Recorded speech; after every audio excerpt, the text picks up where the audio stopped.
Powerful prophecies are presently poised to roll off their ancient parchments and pound down on the pavement and pack a powerful global punch, especially in the Middle East. Among them is Ezekiel 38 and 39. Ezekiel 38 and 39 is a marquee event of the end times, through which God will put the world on official notice that he's the covenant-keeping God of Abraham, Isaac, and Jacob, the promise-keeping God of all those who put their faith in Jesus Christ.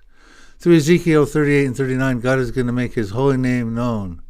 So today we're going to talk about Ezekiel 38 and 39, specifically the timing of Ezekiel 38 and 39.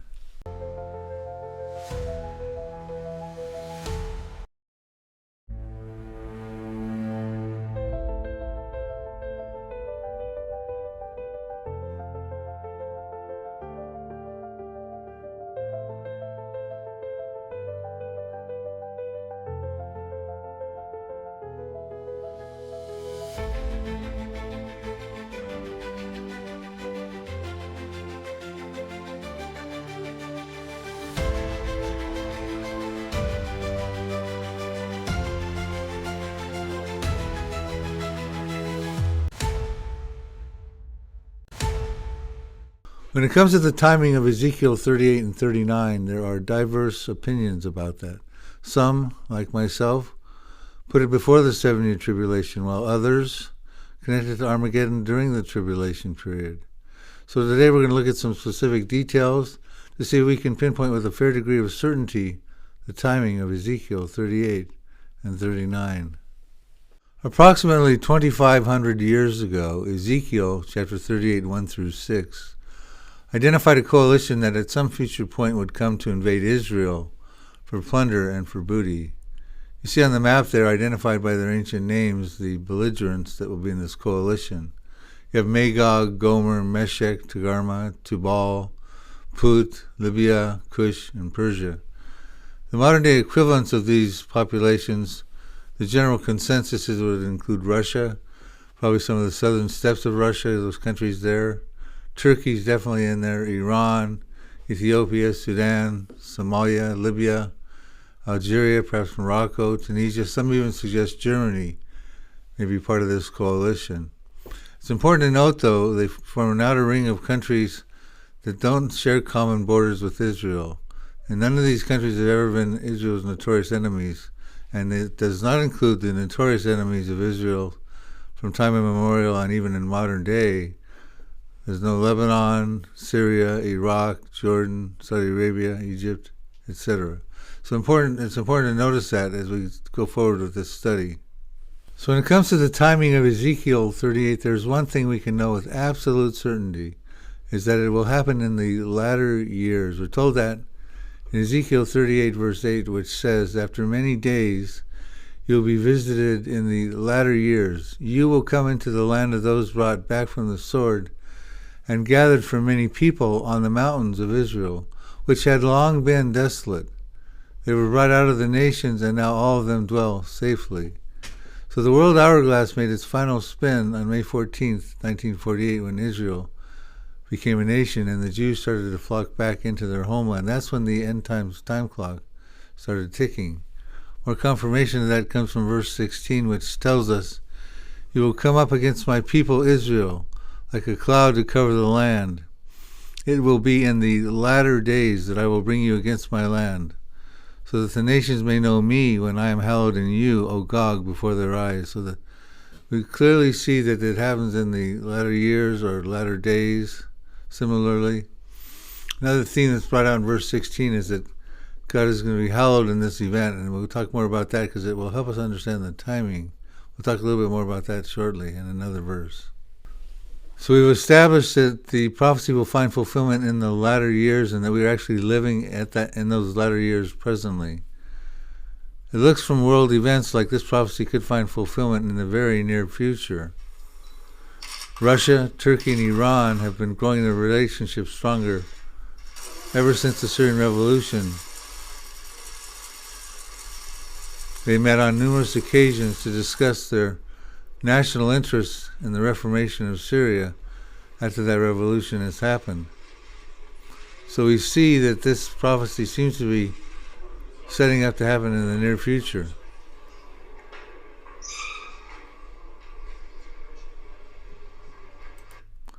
However, there are some prerequisites that we need to look at to see if Israel is dwelling in the conditions for this to find fulfillment. They must be meeting all these prerequisite conditions in order for this prophecy to find fulfillment. One, they must be regathered from the nations in the latter years, brought back from the sword into Israel, which had long been desolate. And we would say, yes, that has been happening already since 1948. But there's some other ones we have to look at here too. And these have not necessarily found fulfillment just yet. There's still prerequisites. They have to be a peaceful people, living in a land of unwalled villages, dwelling securely without walls, bars, nor gates, having silver, gold, and having acquired livestock and goods, possessing booty and great plunder, because of course that's what Russia's coming after. Presently, Israel is not dwelling without walls, bars, nor gates. They have a partition wall through the center of Israel that keeps out Palestinian terrorism. It's approximately 403 miles. At some point it's 20 feet tall, filled with concrete. So we can say they're not actually dwelling without walls, bars, nor gates. Matter of fact, in the Middle East is the most fenced-in and fortified region in the world, and Israel within that is the most fenced-in and fortified nation within the Middle East. We're also told that they must be dwelling securely. It shows up 2 times, dwelling securely or dwelling safely. We find it in Ezekiel 38 verse 8 and Ezekiel 38 verse 11. The Hebrew word is Yeshav-Batak, and it says, the Jews were brought out of the nations, and all of them dwell safely, Yeshav-Batak. You will say, I will go up against the land of unwalled villages. I will go up to a peaceful people who dwell safely, Yeshav-Batak. All of them dwelling without walls, bars, and having neither bars nor gates. Now, Yeshav-Batak, the Hebrew word definition, is a security that dwells safely because of a military capability. You've defeated your enemies, now you can dwell securely. You can tear down the walls, bars, or gates.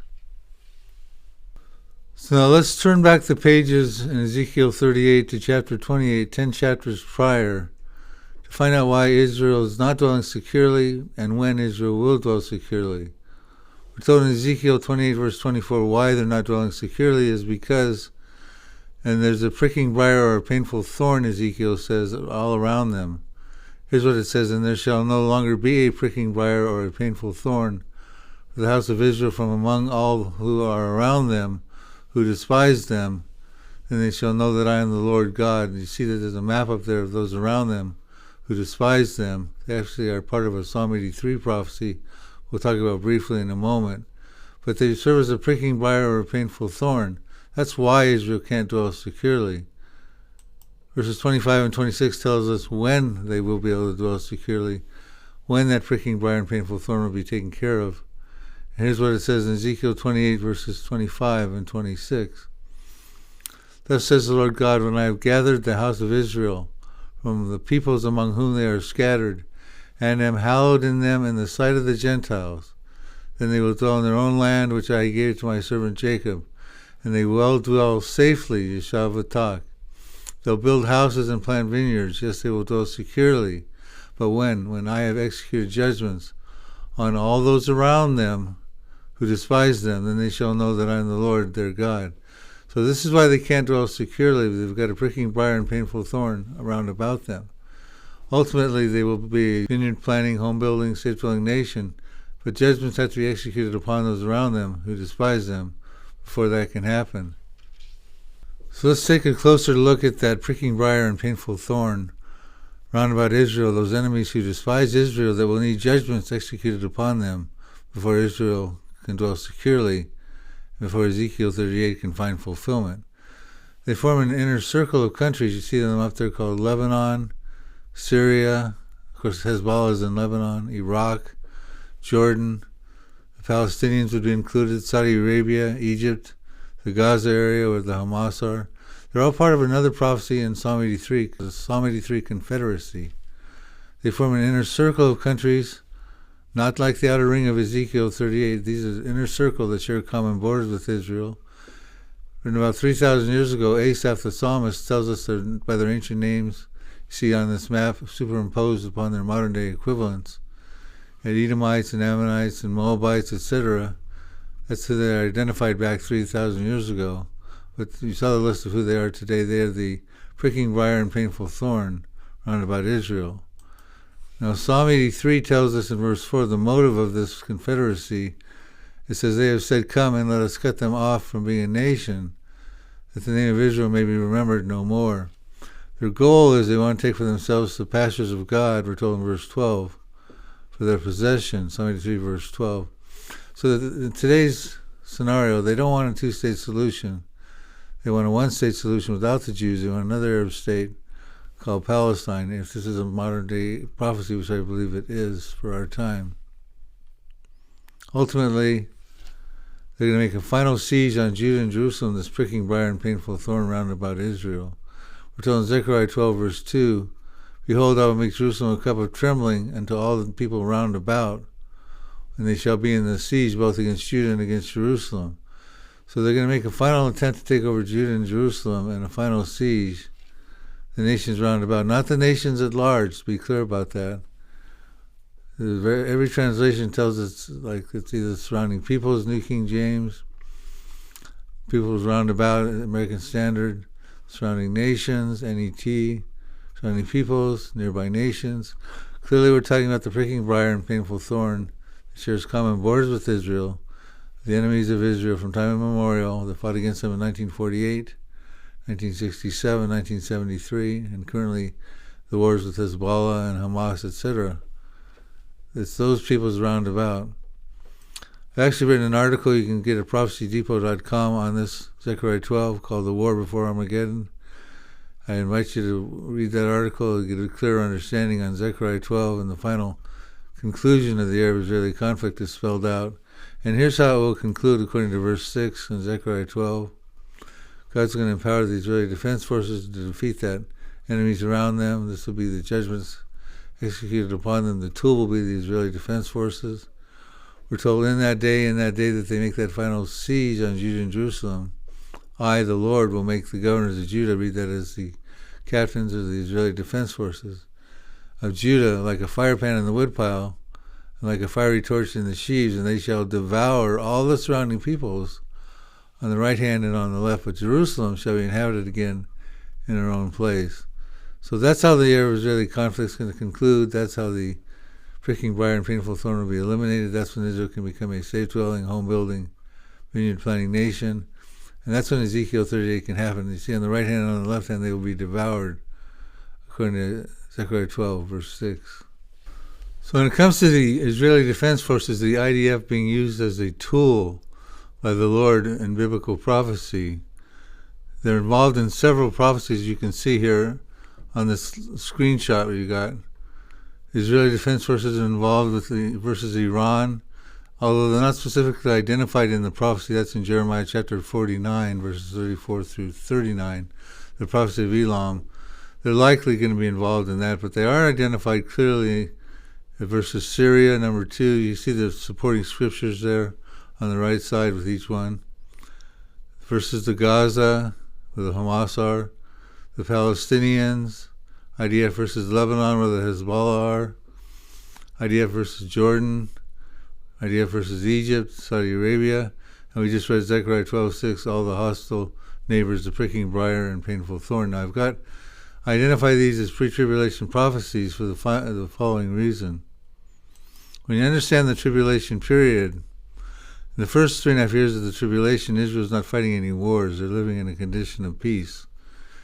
It's brought about by the covenant of Daniel 9:27. It's a false peace because it's going to be violated at the mid part of the tribulation period, but they'll be complacent. They won't be fighting wars during that period of time. Matter of fact, they won't be able to stop the Antichrist at that point even from going into the temple and desecrating it, which happens at the mid part of the tribulation after 3.5 years. And then the second part of the tribulation, also known as the Great Tribulation, they're fleeing for their lives because the Antichrist is committing genocide, the final genocidal attempt against the Jews, in which we're told in Zechariah 13:8, 2/3 of the Jews in the land will be cut off, they will be killed.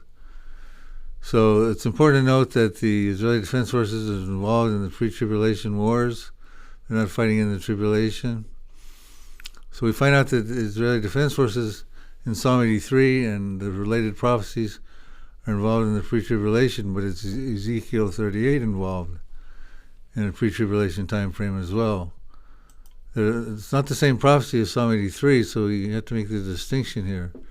There's clearly distinctions and differences between Psalm 83 and Ezekiel 38. Psalm 83 involves Arabs versus Jews, versus Ezekiel 38 is from predominantly non-Arab countries, predominantly Muslim, but not necessarily Arabs, versus Jews. There's also different enemies. You got the inner circle we talked about versus the outer ring.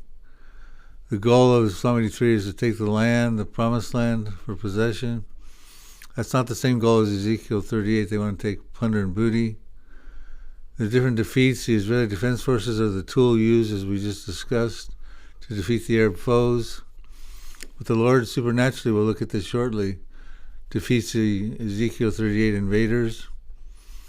The different results in the end analysis, the ancient hatred of the Arabs and the Jews will be done after Psalm 83. But Ezekiel 38, God plans to make the world know His holy name. We'll talk about that also as part of the potential pre-tribulation timing. So as I just mentioned, there are distinct differences, especially the defeats of Psalm 83 versus the defeat of Ezekiel 38. We're told in Ezekiel 38 verses 19 through 23 how the Lord will supernaturally defeat the Magog invaders, the Ezekiel 38 invaders, through a great earthquake. And that great earthquake will cause panic amongst the soldiers from different nationalities. It says every man's sword will turn against its brother. Then there'll be pestilence and bloodshed and flooding rains and great hailstones and fire and brimstone. Clearly supernatural events that will be attributed toward the God of the Jews. And he will then, we're told in Ezekiel 39 verse 7, that in the aftermath of those events, the defeat, here's what's going to happen. So I'll make my holy name known in the midst of my people Israel, and I will not let them profane my holy name any more. And the nation shall know I am the Lord, the Holy One, in Israel. So basically, God's going to put the world on notice that He's the holy God. He's a covenant-keeping God of Abraham, Isaac, and Jacob. He's a promise-keeping God of those who put their faith in Jesus Christ, and that will be known as a result of the supernatural defeat of Ezekiel 38 and 39. And I couldn't think of a better timing to put the world on official notice that He's God, but in a pre-tribulation time frame, because shortly thereafter in the tribulation, the Antichrist is going to come on the scene and try to convince the world that he is above all that's called God. And so basically I think this is an argument for pre-tribulation timing of Ezekiel 38. It's not one of the stronger ones, but basically I would consider this part of the reason why it could be a pre-tribulation event. So now let's look at some of the more stronger arguments for the pre-tribulation time frame of Ezekiel 38 and 39. We turn our attention to Ezekiel 39 verses 9 through 16, where we're told the following details, that in the aftermath of the supernatural defeat of the Magog invaders, the Ezekiel invaders, were told that the Israelis will burn the weapons for 7 years. They'll convert the weapons of the enemies into fuel. We're also told that they will bury the dead corpses in a valley that doesn't exist yet, but it will exist, under the name of Hamon-Gog, which means hordes of Gog in the Hebrew. They'll also be burying the dead corpses for 7 months, and in the process of doing all the above, Israel will gain world renown. Now, I'll tell you why I believe this is pre-tribulation in just a moment, but I want to let you know that recently I collaborated with Prophecy Watchers and Mano Gonzalez to put together the most exhaustive teaching and video teaching 4 discs on Ezekiel 38. It's a must-have for your video library if you're interested in Ezekiel 38 and understanding all the details about the prophecy.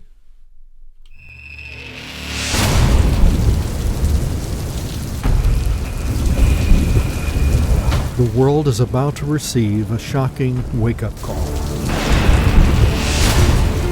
According to an ancient prophecy found in the book of Ezekiel, the God of the Bible is going to put the world on official notice that He is the one true God.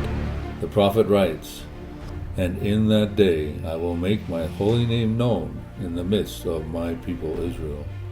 And the nation shall know that I am the Lord, the Holy One in Israel."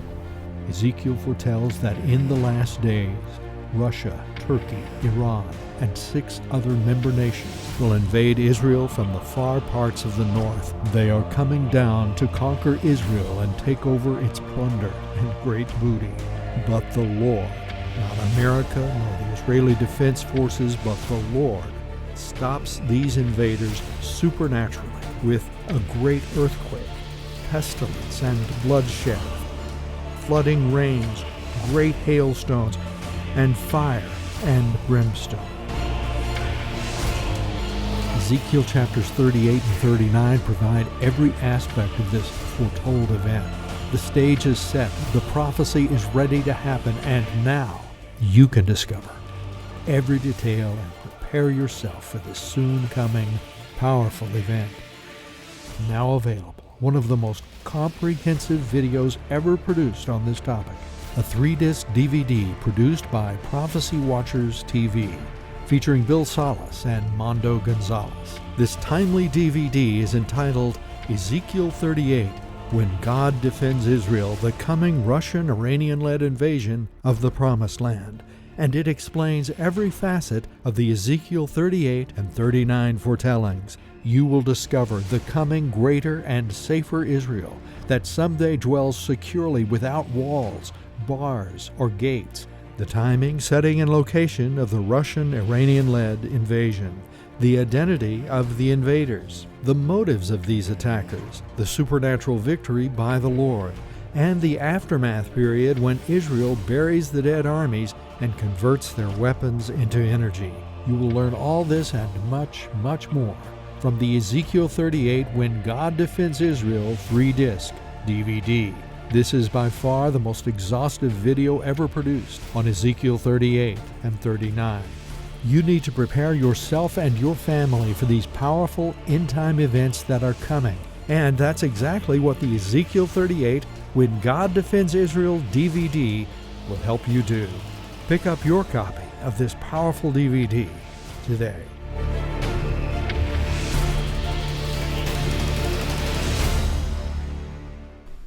Okay, now let's look at probably one of the strongest arguments for a pre-tribulation time frame of Ezekiel 38. And we turn our attention to the converting the weapons of the invaders to fuel. We're told about this in Ezekiel 39, verses 9 and 10. So in the aftermath of the defeat, we're told this: then those who live in the towns of Israel, the Israelis, will go out and use the weapons for fuel and burn them up, the small and large shields, the bows and arrows, the war clubs and spears.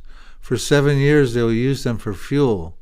They will not need to gather wood from the fields or cut it from the forest, because they will use the weapons for fuel. So they're going to have fuel from the weapons for 7 years that they'll be converting it. Now some people teach the invaders will come with these literal ancient weapons of war clubs and shields and bucklers and bows and arrows.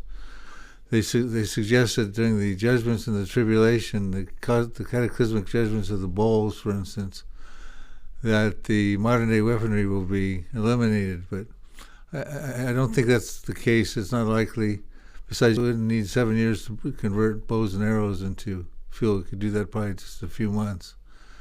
So I think more likely what we're going to have here is that they'll convert the weapons that the invaders bring into fuel. Here's an example of how that's already been taking place. A couple headlines here. Megatons to megawatts Russian warheads fuel U.S. power plants. That's in NPR back in 2013. Power from the U.S. from Russia's old nuclear weapons. That's the New York Times back in 2009. Here's another one. Russian nuclear warheads provide electricity for the U.S. for 20 years. That's back in 2021. So we can see that the technology to convert nuclear weapons and weapons, modern-day weapons into fuel is already existing. America can do it. And at that time, if not already, Israel will be able to as well. So here's one of the strongest arguments that it's a pre-tribulation time frame for a 7-year period. They can burn weapons. Many people subscribe to what I'm about to tell you. That would be Dr. Ron Rhodes, Dr. David Reagan, Dr. Ron Fruchtenbaum, myself, and many others. Because as we looked at that time frame before, on that tribulation time frame, first 3.5 years, Israel's living in that condition of peace. They could certainly be burning weapons for 3.5 years there, 3.5 out of the 7.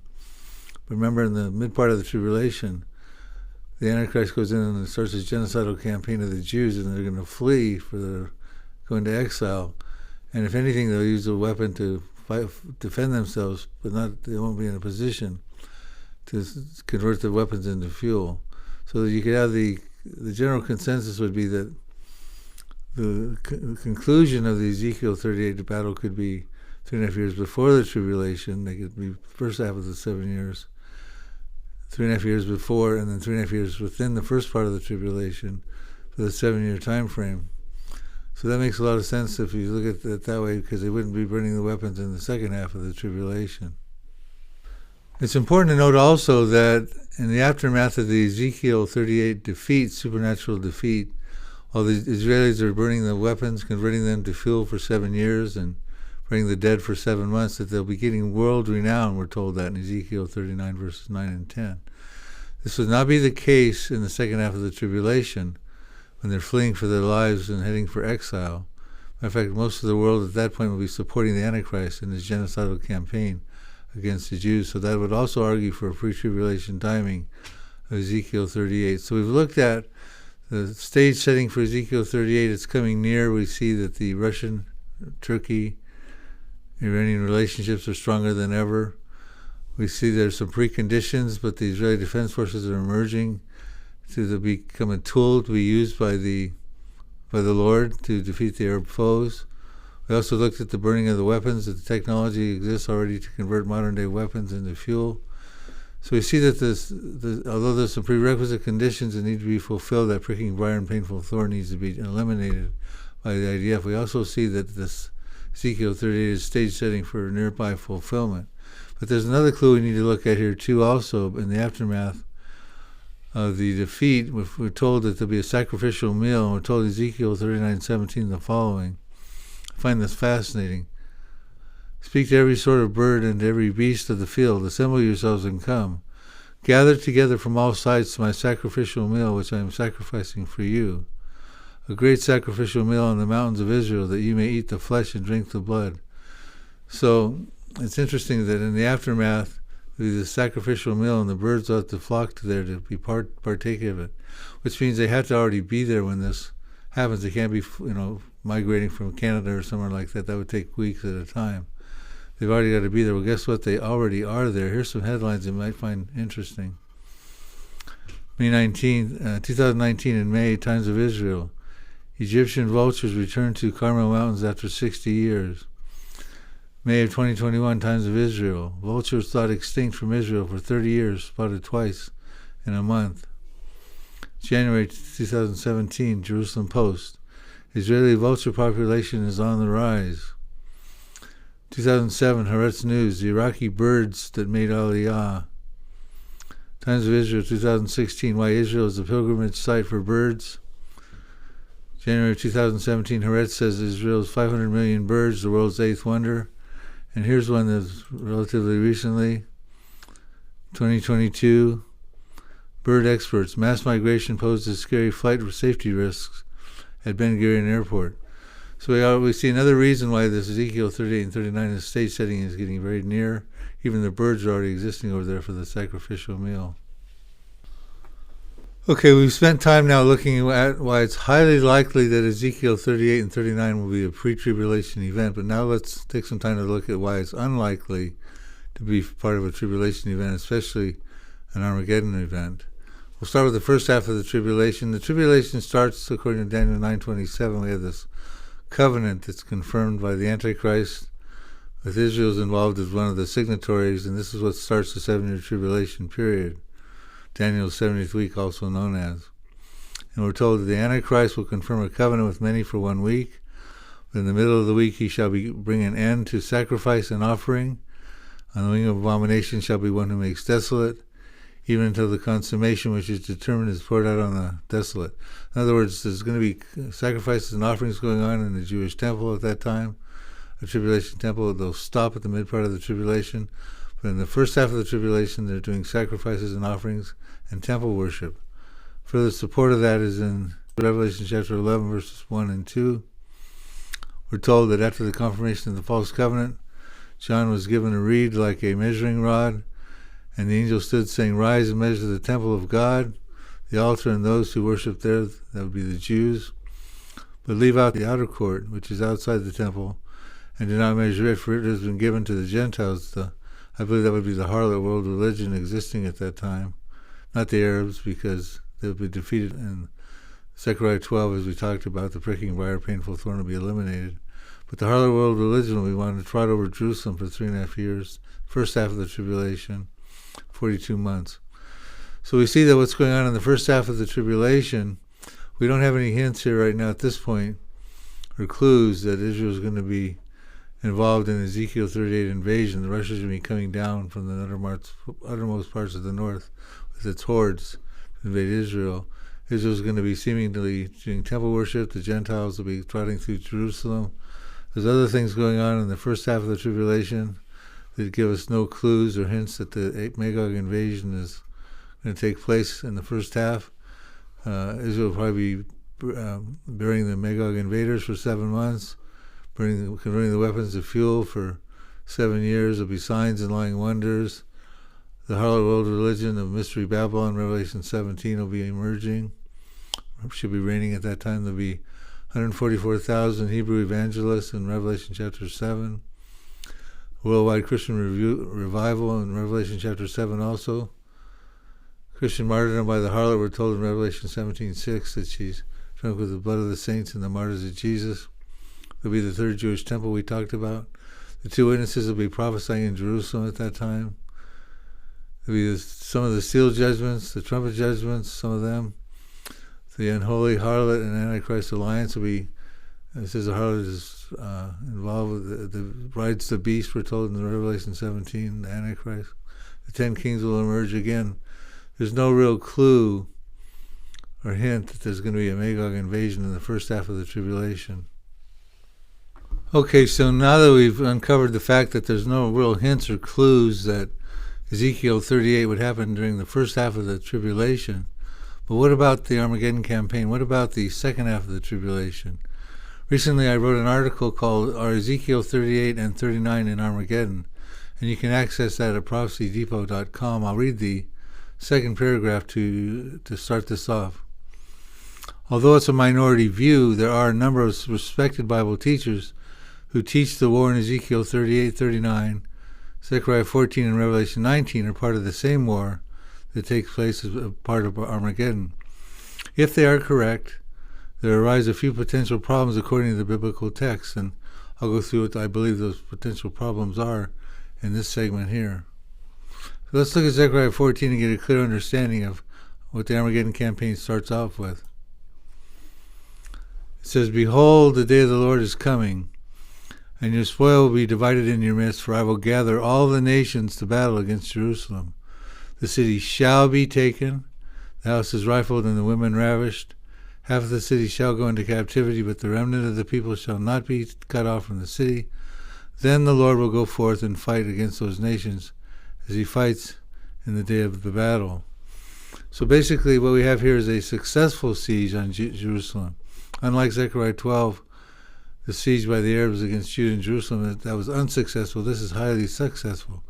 But the Lord's going to gather the nations to Jerusalem. This will happen around the start of the Armageddon campaign, getting into the second half of the tribulation. The houses will be rifled, women ravished, the city will go into captivity.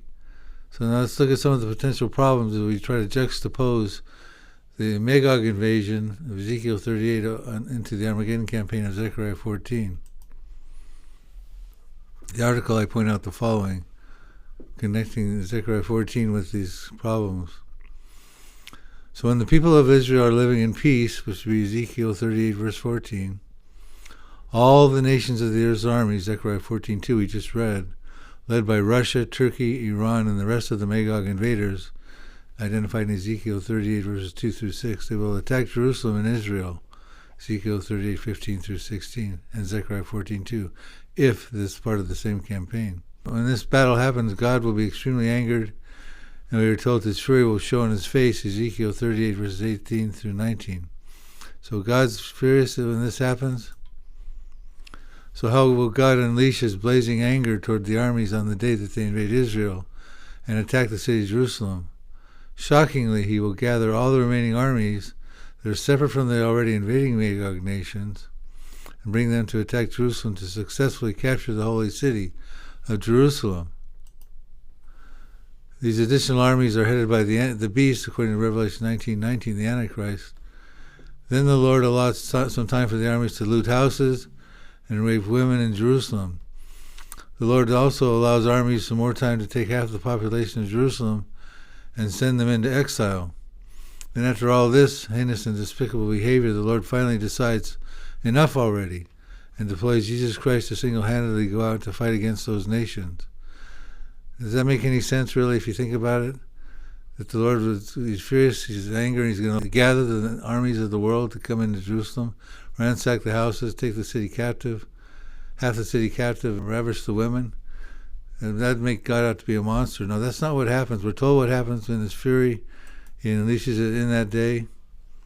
When he's angry against Ezekiel 38, he says, "For in my jealousy," Ezekiel 38, verses 19 through 20, "in my jealousy and in the fire of my wrath, I have spoken surely in that day, the day of the invasion," that time frame, "there shall be a great earthquake in the land of Israel, so that the fish of the sea and the birds of heaven, the beasts of the field, all creeping things that creep on the earth, and all men who are on the face of the earth shall shake at my presence." Not be gathered into Jerusalem, but shake at his presence. "The mountains shall be thrown down, and the steep places shall fall, and every wall shall fall to the ground." And he goes on to talk about the things we talked about: the supernatural defeat, the great earthquake, the panicking, the swords against brother, pestilence and bloodshed, flooding rain, great hailstones, fire and brimstone. So that's what's going to happen in that day. When he's angry, he's going to do these things. Not gather all the armies, in my estimation, to Jerusalem to ravish the women, ransack the houses, and take half the city captive. That happens subsequent. Okay, I'm going to continue reading on in the article the three additional problems I found if we try to juxtapose Ezekiel 38 into the Armageddon campaign. Problem number one, there's two different and uncoordinated fronts, motives, and commanders. So if Ezekiel 38 and 39 are part of Armageddon, this would mean that at the time of Armageddon, Israel will face a massive two-front attack. The first front has the Magog invaders attacking Israel from the north upon the mountains of Israel. They are motivated to conquer Israel for plunder and booty. The Magog invaders are commanded by a Russian leader with an evil plan. Meanwhile, on the second front, all the nations of the earth's army are attacking Jerusalem. They are ransacking homes, ravishing women, and taking control of the holy city. They're motivated to kill Israelis in the city of Jerusalem. Their mission is to commit Jewish genocide. The earth's armies are being led by the evil dictator, the Antichrist. So you'd have to make Gog the Antichrist, as some people try to do in this scenario. Problem number two different results. The War of Armageddon, if it includes Ezekiel 38 and 39, is entirely unsuccessful. These invaders are killed in Ezekiel 38 supernaturally. Their weapons are converted into fuel for Israeli cities for 7 years. Their corpses are buried for 7 months. But on the other hand, the War of Armageddon in Zechariah 14 is totally successful. Jerusalem will be conquered. The houses get rifled and the women ravished. Also, half the city goes into captivity. Problem number three, the two different defeats and burial locations. Gog, along with the hordes, are destroyed supernaturally by God by an earthquake, followed by flooding rain, great hailstone, fire and brimstone. Then they and Gog are buried in a place called the Valley of Hamon-Gog. Make note that Gog gets killed, and his future cemetery is apparently named after Gog to memorialize God's supernatural victory. Conversely, the Armageddon campaign is defeated solely by Jesus Christ at his second coming by a sharp sword, we're told in Revelation 19:15. Perhaps this alludes typologically to a divine military scenario rather than the natural disasters in Ezekiel 38. Moreover, the Antichrist is not killed, but is cast alive in the lake of fire, whereas Gog is buried in the Valley of Hamon-Gog. So as we conclude this teaching, in my estimation, the arguments for a pre-tribulation timing of Ezekiel 38 and 39 far outweigh the tribulation potential timing for Ezekiel 38 and 39, especially in the Armageddon campaign. But we need to rule out the Millennium also. Could it happen during the Millennium? Well, let's read Micah 4:3 and Isaiah 2:4 to see if we think that we can find some clues here. Micah 4:3 tells us the Lord will mediate when Christ is reigning on the earth in the millennial kingdom, messianic kingdom. This is what's going to happen. The Lord will mediate between peoples and will settle disputes among strong nations far away. They will hammer their swords into plowshares and their spears into pruning hooks. Nation will no longer fight against nation, nor train for war anymore. Isaiah says something similar, verse 4, chapter 2. The Lord will mediate between nations and will settle international disputes. They will hammer their swords into plowshares and their spears into pruning hooks. Nation will no longer fight against nation, nor train for war anymore. So we don't see any wars going on there. We don't see any converting the weapons for fuel. We see that the weapons that would have existed at the conclusion of the tribulation will be converted into agricultural implements. I really want to thank you for watching this video. If you enjoyed it, and if you have not already done so, please consider subscribing to our YouTube page at Prophecy Depot Ministries. Bill Salus, you can go on YouTube and search Prophecy Depot Ministries. Also, take the time to visit our product page at prophecydepot.com. You'll find my books and DVDs there. We even have bundle deals, discounts of books and DVDs for you. While you're there, also check out our Spiritual Survival Kit for Those Left Behind thumb drive. It's specifically designed for your loved ones who might get left behind so they can know what's forthcoming in the days in which they'll be living. It would include a Bible, some letters of instructions from me to them, my books and DVDs for the Here to Eternity series, the Now Prophecies, what could happen now at the present time, the Next Prophecies, what has a few preconditions but are stage setting, could happen after the Now Prophecies. The Now Prophecies have no more preconditions. The Last Prophecies, which include the prophecies in the first half of the tribulation, the Final Prophecies, which include the prophecies in the second half and final half of the tribulation, and then we conclude the series with the Millennium Prophecies and the New Jerusalem. Additionally, while you're there, you'll see my new book and DVD called The Future War Prophecies, and you see some of the topics that are discussed there: the First War of Iran, the proxy war that shakes Israel, Psalm 83, Ezekiel 38. You see the list of these different topics up there. Please visit and consider purchasing this book and DVD as well.